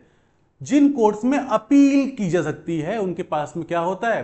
अपीलेट ज्यूरिसडिक्शन की पावर होती है। ओके, फिर बेटा आप तुरंत ही इन सब चीजों को बच्चा आपको लर्न करना है, अच्छे से याद कर लेना। ठीक है बेटा, आपके काम आएंगे, इनको याद करना है और लिखना भी है अच्छे से। फिर बेटा हम बात करते हैं पब्लिक इंटरेस्ट लिटिगेशन। तो सबसे पहले तो एक क्वेश्चन आता है, who is the father of public interest litigation? Who is the father of public interest litigation? तो कौन है बच्चा? जल्दी से मुझे कमेंट बॉक्स में बताओ। बहुत इंपॉर्टेंट क्वेश्चन है, एलिट में बहुत बार आ चुका है, एलिट एग्जामिनेशन में यह क्वेश्चन बहुत बार आ चुका है। Who is the father of public interest litigation? बच्चा what is the public interest litigation? एक बात समझते हैं बच्चा ना, बहुत सारी चीज ऐसी होती हैं जिन पे बेटा कोई आदमी केस नहीं करता। जैसे लेट्स टेक एग्जांपल बच्चा कि पॉल्यूशन बहुत है दिल्ली में। अब बच्चा उस पॉल्यूशन की वजह से दिल्ली के सभी लोग परेशान हैं, जो ईस्ट दिल्ली वहां के लोग भी, जो सेंट्रल दिल्ली है, वेस्ट दिल्ली है, साउथ दिल्ली है, हर जगह के लोग इससे परेशान हैं कि भाई दिल्ली में पॉल्यूशन बहुत है, जो उनका राइट है, right to get clean air, वो वॉयलेट हो रहा है। सो बच्चा अब आप बताइए कि अगर इतने लोग कोर्ट में पहुंच जाएंगे अपना अपना अपना केस लेकर के, कितनी सारी फाइलिंग हो जाएगी, कितने सारे विटनेस होंगे, कितने सारे भाई एविडेंसेस, एग्जामिनेशन, क्रॉस एग्जामिनेशन, सब कुछ होगा। सो बच्चा क्या करते हैं बेटा, ये इन सभी लोगों के बिहाफ पे एक पर्सन केस फाइल कर देता है। एक पर्सन केस फाइल कर देता है कि देखिए सर ये दिक्कत आ रही है हमारे दिल्ली में और इससे इतने लोग परेशान हैं। तो बच्चा जो सभी के बिहाफ पे फाइल होती है बच्चा, उसको हम बोलते हैं पब्लिक इंटरेस्ट लिटिगेशन। पब्लिक के इंटरेस्ट के लिए, पब्लिक के इंटरेस्ट के लिए। जैसे बच्चा आपका गंगेश का पोल्यूशन केस था, ओलियम गैस स्ट्रेटजी था, ऐसे बेटा बहुत सारे केसेस फाइल होते रहते हैं। जैसे बच्चे ने, मुझे याद आ रहा है कि वो हमारे इंडिया में न्यूज चली थी कि भाई 5G को लेकर के, तो ऐसे ही आया कि 5G को लेकर के जो हमारे बर्ड्स हैं, जो हमारे एनिमल्स हैं, उन पे काफ़ी इम्पैक्ट पड़ रहा है, जो हमारा इन्वायरमेंट है उस पर काफ़ी इम्पैक्ट पड़ रहा है। So there was a actress, मैं नाम नहीं लूँगा, पर ना उन्होंने बिना कुछ पढ़े हुए, ना कुछ समझे हुए, ना कुछ जानते हुए केस फाइल कर दिया कि सबको दिक्कत हो रही है। अब ना बेटा ये बात मुझे बोलना नहीं चाहिए, बट ना बेटा इंडिया में PIL, public interest litigation, public के इंटरेस्ट में जो होती है लिटिगेशन, बेटा इसको ना लोगों ने पब्लिसिटी इंटरेस्ट लिटिगेशन बना दिया है। खुद की पब्लिसिटी के लिए लोग केस फाइल कर देते हैं। बच्चा उन एक्ट्रेस पे कोर्ट ने कॉस्ट भी मारी थी कोर्ट ने, if I am not wrong, 5 lakh या 1 लाख की कॉस्ट लगाई थी कि ये पब्लिसिटी स्टैंड नहीं करना। पब्लिक इंटरेस्ट लिटिगेशन का मतलब है पब्लिक के इंटरेस्ट के लिए आप कुछ फाइल करिए कि हाँ भाई कि पब्लिक को दिक्कत हो रही है, आपने तब केस फाइल किया। ये नहीं कि आप पब्लिसिटी को करने के लिए आपने केस फाइल करना शुरू कर दिया। सो बच्चा ये होता है पब्लिक इंटरेस्ट लिटिगेशन। बेटा फिर बेटा क्या होता है, ये नॉन एडवर्सियल होता है बच्चा। PILs are tools for the social change रेयर than the traditional adversarial litigation. बच्चा अब क्या होता है भाई, एक पार्टी एक साइड में होती है, दूसरी पार्टी दूसरे साइड में होती है। नॉर्मल केस में ही होता है बच्चा, एक केस आया, एक एडवोकेट उस पार्टी को फेवर कर रहा है, सेकंड एडवोकेट उस पार्टी के अगेंस्ट है, उसको क्या कर रहा है, डिफेंड कर रहा है। सो बच्चा क्या है कि बट पब्लिक इंटरेस्ट लिटिगेशन में क्या होता है, नहीं ऐसा नहीं होता। वहां पे पब्लिक के इंटरेस्ट को डिफेंड किया जाता है, सिर्फ एक पर्सन उस चीज को डिफेंड कर रहा होता है। ठीक है, फिर बच्चा यही है remedial and welfare oriented watchdog function, expanded standing. तो जब PIL को जो मैंने समझाया बच्चा आपको, बस वो आप याद रखना बच्चा, और चीजें तो आप ऑटोमेटिक लिख दोगे एग्जामिनेशन में कि PIL का मतलब पब्लिक इंटरेस्ट लिटिगेशन है, पब्लिसिटी इंटरेस्ट लिटिगेशन नहीं है। और बच्चा याद रखना कि who is the father of PIL? तो पीआईएल के फादर कौन थे? सो बच्चा पीएन भगवती। ठीक है, कमेंट बॉक्स में आप पिन करना तो आपको उसे याद भी रहेगा। ठीक है, चलो बच्चा, फिर बच्चा वही कुछ पीआईएल फाइल हुई थी। गंगेश का पोल्यूशन केस हो गया, आपका वेहिकुलर पोल्यूशन केस हो गया, प्लस आपका बेटा ओलियम गैस लीक हो गया। ऐसे बेटा मल्टीपल पीआईएल फाइल हुई हैं। बेटा आपके इन्वायरमेंट से लेके बहुत सारे पीआईएल फाइल हुई हैं, आपके पोल्यूशन से लेके बहुत सारे पीआईएल फाइल हुई हैं। बेटा बहुत बड़ा होता है कि ना, लेट्स टेक एग्जांपल बच्चा कि because of so and so reasons किसी एक रोड पे बहुत बड़ा रश लग जाता है, और वो रश डेली लगता है जिससे पूरी पब्लिक को दिक्कत होती है। So you have a right to file a PIL कि भाई यहां पे तो दिक्कत आ रही है। सो बच्चा उसे हम बोलते हैं पीआईएल। ठीक है, ओ ये बच्चा हमारे जो हमारे टीसीआर है, द कोर्ट रूम। सो बच्चा ये एक पर्टिकुलर बैच है जो ओरिएंटेड है क्लास 11th एंड 12th के बच्चों के लिए, क्लैट एग्जामिनेशन के लिए। बेटा if you are preparing for the CLAT examination as well, so बच्चा आप इस पर्टिकुलर बैच में खुद को इनरोल कर सकते हो।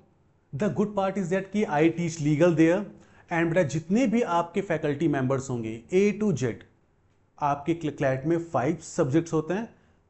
जितने भी फैकल्टी मेंबर होंगे बच्चा, वो सभी faculty member national law university से ही होंगे, और सभी फैकल्टी मेंबर की जो ऑल इंडिया रैंक है वो 100 से बिलो है। जहां पे आपके नीलेश सर हैं एनएलएस बैंगलोर से AIR5, आर्यन सर हैं नेशनल लॉ यूनिवर्सिटी दिल्ली से AIR26, वासु सर हैं नेशनल लॉ यूनिवर्सिटी दिल्ली से AIR50। बेटा आपके सभी फैकल्टी मेंबर्स कहां से होंगे? नेशनल लॉ यूनिवर्सिटी से होंगे। प्लस बेटा आपको 1-to-1 मेंटोरिंग भी मिलेगी, जहां पे आई विल मेंटोर यू कि बेटा आपको पढ़ना क्या है, कहां से पढ़ना है, कितना पढ़ना है। भाई ये पूरी मेंटोरिंग आपकी मैं करता हूं। ठीक है, ये पर्टिकुलर बैच बच्चा, इसके एडमिशंस ओपन हो चुके हैं।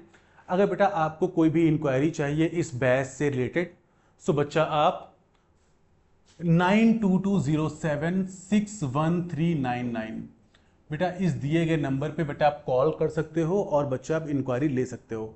9220761399। मैं इस नंबर को साइड में लिख देता हूं बच्चा, इस नंबर को मैं साइड में लिख देता हूं 9220761399।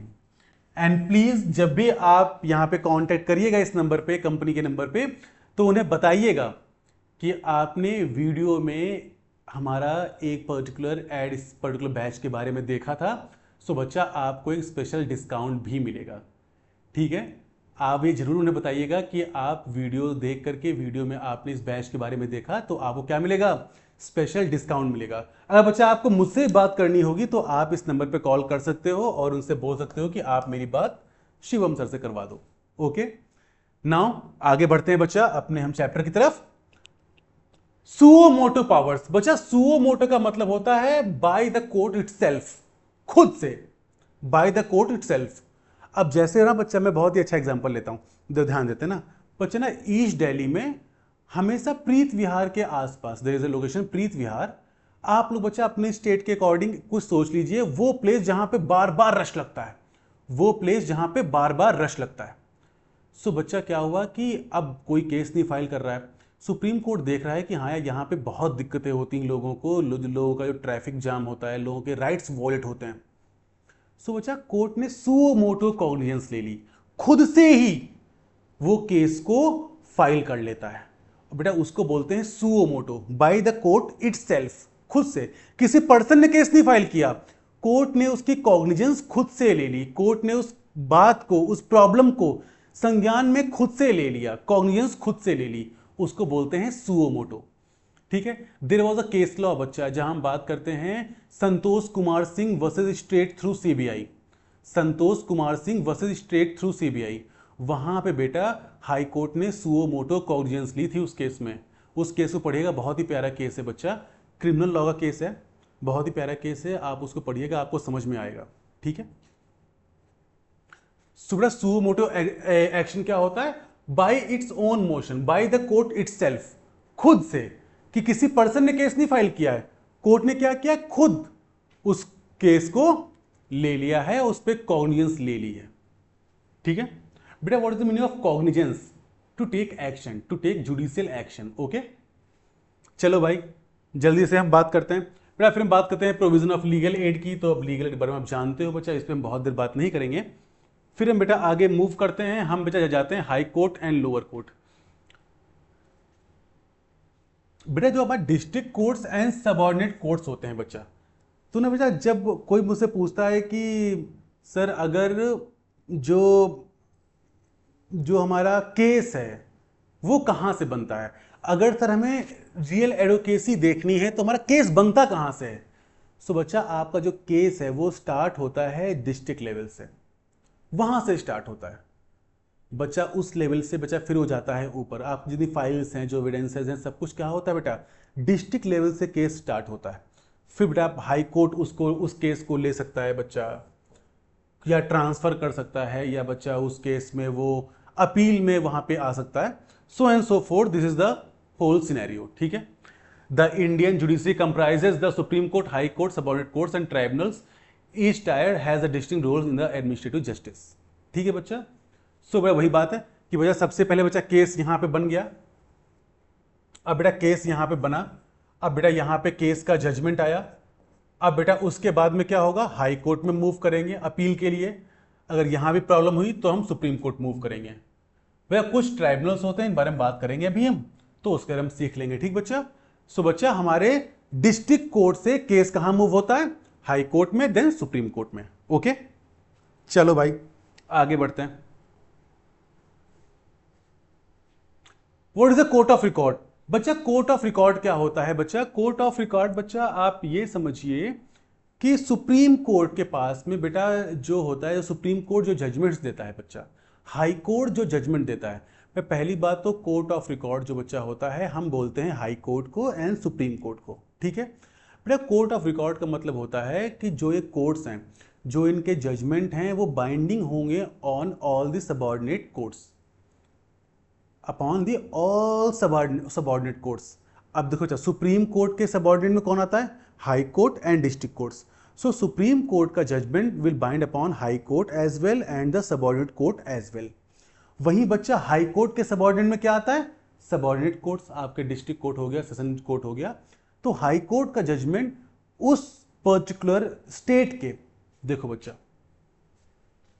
सुप्रीम कोर्ट पूरी कंट्री का है, तो बच्चा सुप्रीम कोर्ट का जजमेंट बाइंडिंग होगा all the high courts plus all the district court and subordinate courts पूरे इंडिया में। ठीक है, मानते हो बच्चा। अब बच्चा हाई कोर्ट जो होता है, हाई कोर्ट बच्चा क्या होता है कि हर स्टेट का एक हाई कोर्ट होता है। सो बच्चा जो हाई कोर्ट है बच्चा, वो क्या करेगा, उस हाई कोर्ट के अंदर, उस स्टेट के हाई कोर्ट के अंदर जितने भी क्या आएंगे बच्चा, सबऑर्डिनेट कोर्ट्स आएंगे, तो उस हाई कोर्ट का जो जजमेंट है, जो उस हाई कोर्ट्स के रूलिंग्स हैं, वो हमारे सभी सबऑर्डिनेट कोर्ट्स पे बाइंडिंग होंगे। ठीक है चलो। अब बड़ा ये होता है कोर्ट ऑफ रिकॉर्ड। भैया कोर्ट ऑफ रिकॉर्ड के अंदर बच्चा ये भी पावर आती है कि they have a power to issue a contempt of court, कि आपने कोर्ट के ऑर्डर को नहीं माना है, आपने कोर्ट के ऑर्डर को कंटेम्प्ट किया है, उसको उसका विरोध किया है, उसको नाजायज फायदा उठाया है, उसको फॉलो नहीं किया है। फिर मान लीजिए कोर्ट ने मुझसे बोला कि भाई, मान लीजिए हाई कोर्ट में एक डिसीजन आया, उस डिसीजन में मुझसे बोला गया कि भाई, उस डिसीजन में मुझसे क्या बोला गया कि भाई जो आप हो, आप एक्स बच्चे को 3 लाख रुपीस दोगे। ठीक। अब बेटा मैं कोर्ट का कोई ऑर्डर नहीं मान रहा, मैंने ना उसको 3 लाख रुपए दिए, ना मैंने कोर्ट की कोई बात मानी। Now court can issue a contempt of court against me. अगर आप कोर्ट के दिए गए ऑर्डर्स को, कोर्ट की बात को नहीं मानते हो, then supreme court and high court has a power to issue contempt of court. ठीक है बच्चा। फिर ये बात करते हैं, सुप्रीम कोर्ट ऑफ इंडिया है बच्चा, its decision are binding on all the court, सभी कोर्ट पे बाइंडिंग होता है। कैन ट्रांसफर जज of high court, high court के जज को ट्रांसफर कर सकता है supreme court. Can move case from one court to itself, can transfer cases from one high court to another. और ना बच्चा इसको जो बेटा हम बोलते हैं कि हाँ भाई, अगर बच्चा ना एक कोर्ट से दूसरे कोर्ट में केस ट्रांसफर किया गया है, मान लो सुप्रीम कोर्ट ने एक बेटा हाई कोर्ट से दूसरे हाई कोर्ट में कोर्ट केस को ट्रांसफर कर दिया है, तो बेटा उसे क्या बोलते हैं? उसे बच्चा बोलते हैं making over of the cases. क्या बोलते हैं उसको? Making over of the cases. जैसे मान लो बच्चा मेकिंग ओवर, एक हाई कोर्ट ने क्या किया बेटा, लेट्स टेक एग्जांपल बच्चा कि यूपी की बात करता हूं। भाई यूपी में एक डिस्ट्रिक्ट है बच्चा हमारा हरदोई, एक डिस्ट्रिक्ट है हमारा बेटा सीतापुर। अब बेटा हाई कोर्ट ने क्या किया कि सीतापुर के कोर्ट से एक केस को ट्रांसफर किया है हरदोई के कोर्ट में, या फिर सीतापुर के कोर्ट में उस केस को ट्रांसफर कर दिया है किसी दूसरे जज को, हाई कोर्ट ने किया है, तो उसे क्या बोलेंगे बच्चा? उसे बोलेंगे making over of the cases. Okay, फिर बच्चा ऐसे ही आपके हाई कोर्ट्स की पावर यहां पे दी हुई हैं, देन डिस्ट्रिक्ट कोर्ट्स की, देन सबऑर्डिनेट कोर्ट्स की। बच्चा इसका स्क्रीनशॉट ले लेना और बच्चा इसको अच्छे से पढ़ लेना, ठीक है? Appointments, retirement and removal of the जजेस इन इंडिया। सो बच्चा बहुत सिंपल सी बात है बच्चा, जो अपॉइंटमेंट है हमारे इंडिया में जजेस का, वो बेटा एक बहुत ही यू कैन से कि सिस्टमैटिक वे में होता है। बेटा आप ये नहीं है कि आप ऐसे ही अपॉइंट हो गए। और बेटा ये मेनली बात कर रहा है supreme court and high court के जजेस की, ठीक है बच्चा? सो जल्दी से हम आगे बढ़ते हैं। पहली बात तो बेटा हम यही सीख लेते हैं, रिटायरमेंट जो एज है बच्चा वो पहले ही आप नोट कर लीजिए। सुप्रीम कोर्ट में कितनी है? 65, हाई कोर्ट में 62, ठीक है? ध्यान देना है, ये पहले लिख लो। Constitutional mandate for appointment of जजेस। सुबह जब हम सुप्रीम कोर्ट की बात करते हैं बच्चा, तो आर्टिकल 124 डील करता है सुप्रीम कोर्ट के जजेस के अपॉइंटमेंट की। और बेटा बहुत ही सिंपल सी चीज है बच्चा, ये बेटा जो है प्रेसिडेंट अपॉइंट करता है, कंसल्टेशन करता है बेटा आपके सुप्रीम कोर्ट के अदर जजेस से। बट बच्चा ना यहां पे क्या होता है कि प्रेसिडेंट अपॉइंट करता है। एलिजिबिलिटी क्राइटेरिया बहुत इंपॉर्टेंट है बच्चा, आपकी कम से कम 5 ईयर्स अगर आप हाई कोर्ट में जज हो, देन बेटा आप सुप्रीम कोर्ट में जज अपॉइंट हो सकते हो। या बेटा आपने 10 साल से ज़्यादा आप एडवोकेट हो, तब भी आप बेटा सुप्रीम कोर्ट में अपॉइंट हो सकते हो। या फिर कोई डिस्टिंग्विश्ड जूरिस्ट। बेटा इस वर्ड को बच्चा ध्यान रखना बच्चा, डिस्टिंग्विश्ड जूरिस्ट का मतलब क्या होता है? जैसे बच्चा जो हमारे बेटा महान स्कॉलर्स होते हैं, ग्रेट स्कॉलर्स, जैसे बच्चा मैं एक सर को जानता हूँ, is a very prominent professor, professor Faizan Mustafa sir. So बच्चा ये लोग जूरिस्ट हैं जो जुडिशियल थ्योरीज देते हैं, जुडिशियल इंटरप्रिटेशन को लिखते हैं, बहुत सारी बुक्स लिखी हुई हैं बच्चा, वो भी अपॉइंट हो सकते हैं सुप्रीम कोर्ट के जज। They can also be appointed as a supreme court जज। हाई कोर्ट में ये क्लॉज नहीं है बच्चा, हाई कोर्ट में डिस्टिंग्विश्ड जूरिस्ट का जो बेटा वो है क्राइटेरिया, एलिजिबिलिटी, वो नहीं है बेटा। हाई कोर्ट जज 217 आर्टिकल डील करता है अपॉइंटमेंट से बच्चा। ये भी कौन करता है ना अपॉइंटमेंट? प्रेसिडेंट ही करता है। तो बच्चा ध्यान रखना बच्चा, high court and supreme court के जजेस को प्रेसिडेंट ही अपॉइंट करता है, ठीक है? ये बोलना कि यहां पे गवर्नर अपॉइंट कर रहा है तो तुम लोग पूरा सब खराब कर दो, ठीक है? वो नहीं करना है बेटा। क्वालिफिकेशन क्या है बच्चा? कि इंडियन सिटीजन होना चाहिए, 10 साल जुडिशियल ऑफिसर। बेटा किसी बेटा 10 साल बच्चा कोई जुडिशियल ऑफिसर किसी भी सबऑर्डिनेट कोर्ट में वो जज रहा हो, डिस्ट्रिक्ट जज या बेटा सिविल जज, senior division, so and so fourth. और या बेटा आपके हाई कोर्ट एडवोकेट, या बेटा 10 साल से ज़्यादा हाई कोर्ट एडवोकेट रहे हों वो, तो वो हाई कोर्ट में एज अ जज अपॉइंट हो सकते हैं, ठीक है बच्चा? डिस्ट्रिक्ट कोर्ट में बेटा आर्टिकल नंबर 233 बात करता है, बेटा डिस्ट्रिक्ट कोर्ट के जो जज होते हैं बच्चा उनको गवर्नर अपॉइंट करता है, consultation with the high court जजेस। बेटा हाई कोर्ट से कंसल्टेशन करके गवर्नर के पास पावर होती है, गवर्नर के पास पावर होती है बच्चा डिस्ट्रिक्ट जज को अपॉइंट करने की, ठीक है बेटा? फिर बेटा उसी बात करते हैं कि member of state judicial services, कि भाई वहां पे वो इनरोल होना चाहिए पर्सन, वहां का मेंबर होना चाहिए वहां की बार का। प्लस बच्चा minimum 7 years of practice as a lawyer. भाई कम से कम 7 साल तो वकालत वो आदमी कर रहा हो, ठीक है? 7 साल से कम। Collegium system. बेटा कोलेजियम सिस्टम को हम पढ़ते हैं बच्चा, हम एक काम करते हैं बच्चा कि कोलेजियम सिस्टम को बेटा अपने लैंग्वेज में समझते हैं। बेटा कोलेजियम सिस्टम है क्या? बेटा कॉलेजियम सिस्टम का मतलब ये होता है कि सुप्रीम कोर्ट में बेटा सीजीआई को अपॉइंट करने के लिए या सुप्रीम कोर्ट में जजेस को अपॉइंट करने के लिए बेटा एक कॉलेजियम होता है जहां पे हमारे सीजीआई होते हैं प्लस 4 अदर जजेस होते हैं। बेटा हमारे क्या होते हैं, सीजीआई होते हैं प्लस 4 अदर जजेस होते हैं। ये बेटा रिकमेंड करते हैं किसको, प्रेसिडेंट को, कि प्रेसिडेंट सर आप इनको बना दीजिए जज। एंड बेटा इस सिस्टम को बोलते हैं कॉलेजियम सिस्टम। क्या बोलते हैं इसको, कॉलेजियम सिस्टम बोलते हैं। तो बच्चा क्या हुआ बेटा, इसमें कुछ केसेस इंपॉर्टेंट है। बच्चा आपका फर्स्ट जजेस केस, बच्चा इस केस का जो रियल नाम है बेटा वो है SP Gupta versus union of India. Please note कर लीजिए, SP Gupta versus union of India. बेटा इस केस में ये बोला गया था कि अब देखो सीजीआई बेटा कंसल्ट कर रहा है किसको, सीजीआई कंसल्ट कर रहे हैं प्रेसिडेंट को। ये स्टार्टिंग की बात है 1981 की, कहानी सुनना। 1981 में क्या हो रहा था बच्चा कि सीजीआई कंसल्ट कर रहे थे प्रेसिडेंट को। तो बात ये आई कि क्या भाई सीजीआई की कंसल्टेशन जो है वो बाइंडिंग है प्रेसिडेंट के ऊपर। तो बच्चा फर्स्ट जजेस केस आया जहां पे ये बोला गया कि नहीं सीजीआई की कंसल्टेशन बाइंडिंग नहीं है किसके ऊपर, हमारे प्रेसिडेंट के ऊपर। प्रेसिडेंट को क्या दी गई, सुपरमेसी दी गई, उनको बेटा क्या दी गई, उनको ज्यादा पावर दी गई। और बेटा इस केस का नाम क्या है, SP Gupta versus union of India 1981। फिर बच्चा क्या हुआ कि हमारा सेकेंड जजेस केस आया 1993 में, बेटा supreme court advocates on record association versus union of India. Supreme court advocate on records association versus union of India. यहां बेटा बोला गया कि नहीं, सुनिए बात, सीजीआई अपने 2 सीनियर मोस्ट सुप्रीम कोर्ट के जजेस के साथ में, सीनियर मोस्ट सुप्रीम कोर्ट जजेस के साथ में कंसल्टेशन करेगा और प्रेसिडेंट को बताएगा कि किसको जज बनाना है।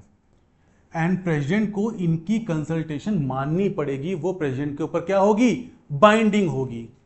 ये बेटा बात बोली गई थी हमारे सेकेंड जजेस केस में जो है supreme court advocates on bar advocation on record association versus union of India. ठीक है, केस का नाम लिखना याद करना। ठीक है बच्चा। फिर क्या हो बेटा, यहां पे थर्ड जजेस केस आता है बच्चा, जो बच्चा आपका जो केस है बेटा ये इन रे करके केस था आपका। सो बेटा इस केस में क्या था कि जो हमारा कॉलेजियम सिस्टम था उसको बढ़ा दिया गया। जो कॉलेजियम सिस्टम के नंबर्स थे पहले बेटा क्या था, सीजीआई प्लस 2 सीनियर मोस्ट जज, इसमें क्या हो बेटा, इसको एक्सपैंड कर दिया गया सीजीआई प्लस 4 सीनियर मोस्ट जज। ठीक है, ये बेटा था आपका फर्स्ट जजेस केस, सेकंड जजेस केस एंड थर्ड जजेस case. How the collegium work in A practice. सो बच्चा आप देख लीजिए कि सीजीआई कंसल्ट्स 4 सीनियर मोस्ट जजेस बच्चा। फिर क्या होता है बच्चा कि ये जो कंसल्टेशन है ये सेंड की आती है यूनियन लॉ मिनिस्टर को, फिर वहां से प्राइम मिनिस्टर को, कि फिर प्रेसिडेंट को। बेटा हाई कोर्ट में क्या होता है कि वो थोड़ा सा जो पाथ है वो बढ़ जाता है ये वो पाथ है बच्चा, इसको नोट कर लीजिएगा प्लीज। फिर बेटा हम आगे बढ़ते हैं बच्चा, ये बात करता है रिटायरमेंट एज की, तो बच्चा हमने पहले ही पढ़ रखा है। वेस्टर्न डेमोक्रेसी में बेटा 70 की एज है, बट मेरा मानना है कि नहीं, अभी इंडिया में वो रिक्वायरमेंट नहीं है। बट हाँ, इंडिया में बेटा केसेस को देख करके, केसेस का बर्डन देख करके, पेंडिंग केसेस को देख करके हम ये बोल सकते हैं कि देयर इज अ रिक्वायरमेंट कि हम बेटा जो एज है, जो रिटायरमेंट एज ऑफ द जज है, थोड़ा सा इसको इंक्रीज करना चाहिए। रिमूवल, इंपीचमेंट कैसे होता है। सो बच्चा पहली बात तो इंपीचमेंट सिर्फ 2 कारणों से हो सकता है। कौन सा बेटा, अगर ग्राउंड्स ऑफ इनकैपेसिटी और प्रूवन मिसबिहेवियर, सिर्फ ये 2 ग्राउंड्स हैं जिनके आधार पे, जिनके बेस पे आप इंपीचमेंट प्रोसेस ला सकते हो बच्चा। कहां पे, पार्लियामेंट के अंदर जजेस को रिमूव करने के लिए। सो बच्चा सबसे पहले बच्चा क्या करोगे आप, नोटिस ऑफ मोशन। आप बोलोगे कि भाई आप मतलब बेटा पार्लियामेंट में जो मोशन लेके आ रहे हैं वो बोलेंगे, लोकसभा या राज्यसभा, वो बोलेगी कि हम मोशन लेके आ रहे हैं भाई इस जज के अगेंस्ट, इनको इम्पीच करना है हमें। फिर बेटा क्या होगा, उसकी एक इंक्वायरी कमेटी बैठेगी। बेटा इंक्वायरी कमेटी बेटा अपनी जो जांच है वो सामने रखेगी कि हाँ भाई क्या क्या बात है। उसके बाद बच्चा क्या होगा, वोटिंग होगी आपके लोअर हाउस में, आपके अपर हाउस में, दोनों हाउस में वोटिंग होती है। बेटा 2/3 of the member present and voting चाहिए। क्या होना चाहिए, 2/3 of the member present and voting. Then बेटा उसके बाद में प्रेसिडेंशियल असेंट लगती है। दिस इज द वे जो बेटा आपका इम्पीचमेंट आपका ऑर्डर होता है वो कैसे होता है। सबसे पहले बच्चा आप बोलोगे ना कि भैया हम इसको रिमूव कर रहे हैं, तो बेटा आप पहले मोशन लेकर के आते हो। फिर बेटा क्या होता है, उस पर इंक्वायरी होती है कि भाई क्यों रिमूव कर रहे हो, क्या उसने किया है, क्या क्या गलत हुआ है। फिर उस इंक्वायरी के बाद में बच्चा वोटिंग होती है। फिर क्या होता है, प्रेसिडेंशियल असेंट होता है। बच्चा वोटिंग को याद रखना, 2/3 of the member present and voting, ठीक है। बच्चा आज तक इंडिया में कोई भी जज इम्पीच नहीं हुआ है। लोगों ने इम्पीचमेंट से पहले ही क्या कर लिया है, रिटायरमेंट ले लिया है। तो आज तक कोई भी जज फुल्ली इम्पीच नहीं हुआ है, ठीक है, ध्यान रखना बच्चा। ट्राइब्यूनल्स, भाई ट्राइब्यूनल्स क्या होते हैं बच्चा, भाई ट्राइब्यूनल्स क्या होता है बच्चा ना, एक बात समझिए। हमारे अब मान लीजिए बेटा कोई जज अपॉइंट होता है। बेटा पहली बात तो जज के ऊपर बहुत सारा बर्डन है, पहली बात। पर दूसरी बात बेटा मान लीजिए कि कोई केस है जो किसी स्पेशलाइज फील्ड का है, ठीक है, सर्विस मैटर का है बेटा, किसी स्पेशलाइज टैक्सेशन का है। सो जरूरी नहीं है बच्चा कि जो एक जज हैं वो हर फील्ड के स्पेशलाइज्ड पर्सन हो। मानते हो नहीं मानते हो बच्चा। And sometimes there is a requirement of speedy trial as well, कि ट्रायल थोड़ा फास्ट चले, जल्दी डिसीजन आए, वरना नुकसान ज्यादा हो सकता है। सुनो, इन सब कारणों को देखते हुए बच्चा हमने क्या किया, हमने कोर्ट्स के अलावा एक अदर डिस्प्यूट रेजोल्यूशन बॉडी भी सेटअप कर दी, एक अदर डिस्प्यूट रेजोल्यूशन बॉडी भी सेटअप कर दी। और बच्चा उन बॉडीज को बोलते हैं ट्राइब्यूनल। क्या बोलते हैं बच्चा, ट्राइब्यूनल्स बोलते हैं, जो बेटा स्पीडी ट्रायल के लिए होते हैं, जो बेटा स्पेशलाइज्ड केसेस के लिए होते हैं। जैसे बेटा आपका एनसीएलटी हो गया, आपका बेटा कैट हो गया सेंटर के लिए, सेंट्रल एडमिनिस्ट्रेटिव ट्राइब्यूनल, सैट हो गया, स्टेट एडमिनिस्ट्रेटिव ट्राइब्यूनल। सुनो बच्चा, स्टेट और बेटा सेंटर के जो पब्लिक ऑफिसर्स होते हैं उनके लिए बच्चा कैट और सैट बना हुआ है। एनसीएलटी बच्चा बना हुआ है बच्चा कंपनी के लिए। ऐसे इन्वायरमेंट के लिए एनजीटी, नेशनल ग्रीन ट्राइब्यूनल बना हुआ है। सोचा इन ट्राइब्यूनल का पर्पस क्या है, बस आप वो समझ लीजिए। पर्पस क्या है बच्चा, कोर्ट के बर्डन को रिमूव करना, स्पेशलाइज्ड बच्चा एक उनको एक मतलब जज होना, एक स्पेशलाइज्ड जज होना, प्लस बेटा थर्ड क्या है बेटा, स्पीडी ट्रायल। सो इन तीन बातों को याद रखना बच्चा। इसी के लिए बेटा ट्राइब्यूनल सेट किए गए हैं, क्वाजाई जुडिशियल बॉडीज सेट की गई हैं, जिन बॉडीज के पास में राइट होता है अपने जजमेंट को पास करने का। और बेटा ट्राइब्यूनल्स की अपील डायरेक्टली हाई कोर्ट जाती है, ठीक है, ध्यान रखना इस चीज को। ट्राइब्यूनल की अपील कहां जाती है, डायरेक्टली हाई कोर्ट जाती है, ठीक है। थोड़ा आगे बेटा आगे की स्लाइड्स में उसी बारे में बात हुई है, एक डेफिनेशन क्या होता है, रोल एंड पर्पस क्या है बच्चा, आपकी कैट एंड सैट की बात हुई है। जितने भी बेटा आपके गवर्नमेंट ऑफिसर्स के बेटा सर्विस के मैटर्स होते हैं वो कैट एंड सैट डील करता है, ठीक है बच्चा। वैसे ही बच्चा आपके टैक्सेशन के ट्राइब्यूनल्स होते हैं, इंडस्ट्रियल लेबर ट्राइब्यूनल होते हैं, बहुत सारे ट्राइब्यूनल्स होते हैं बच्चा। मतलब स्पेशलाइज्ड वे में अगर बेटा हम किसी कोर्ट को सेट करते हैं, नॉट कोर्ट को, कोर्ट के अलावा किसी बॉडी को सेट करते हैं तो उसे हम क्या बोलते हैं, ट्राइब्यूनल्स। जैसे एनजीटी आ गया बच्चा आपका, टीडी सेट हो गया आपका, कैट सेट हो गया, ये सब आपके ट्राइब्यूनल्स हैं। तो बच्चा अगर आप इन 3-4 बातों को याद रखोगे तो बोर्ड एग्जामिनेशन में आप अपना बढ़िया आंसर लिख पाओगे, ठीक है। फिर बच्चा हम बात करते हैं जुडिशियल रिव्यू की। बच्चा जुडिशियल रिव्यू एंड इसके आगे हमारा बेसिक स्ट्रक्चर, वो बच्चा हम सेकेंड पार्ट में कवर करेंगे, ठीक है बच्चा। तो बच्चा judicial review plus basic structure, because बेटा ये बड़े टॉपिक्स हैं तो इनको बेटा हम सेकेंड पार्ट में कवर करेंगे अपने जुडिशरी चैप्टर के। तो जुडिशरी चैप्टर के सेकेंड पार्ट में judicial review and basic structure, बेटा हम उस पार्ट को भी कवर करेंगे। And thank you so much everyone, thank you so much for watching this video. और बच्चा सब्सक्राइब कर लेना, उसके साथ साथ जितने मैंने आंसर्स आपको कमेंट बॉक्स में पिन करने को बोला है सभी आंसर्स को कमेंट बॉक्स में पिन करना, ठीक है। Bye bye, take care everyone.